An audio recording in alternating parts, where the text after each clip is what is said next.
Thomas the tank engine had been working at the coal yards all day. The little blue engine was covered in coal dust, said his driver. Said Thomas. But the engines were too busy arguing to notice Thomas. James was talking loudest of all. "Huffed, Henry," confided Percy to Thomas. Retorted James. Thomas was fuming. Next morning, as James was being repainted, Henry had an accident, laughed James. Henry replied. Soon James was showing off his paintwork, reproached Percy, advised Terence.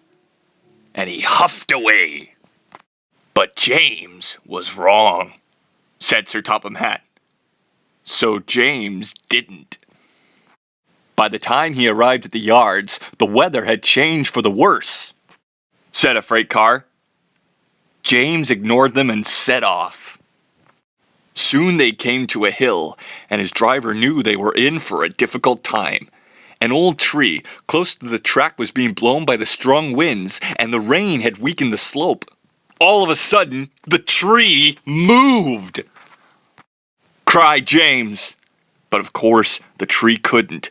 James tried to reverse away from the tree, but his train was too heavy. Then he heard a whistle. Called his driver. James felt embarrassed and worried that Thomas would laugh at him, but Thomas didn't. He knew this was no time for teasing.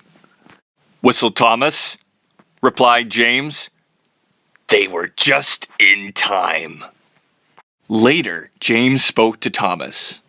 Just then, Edward bustled in. Everyone was very happy.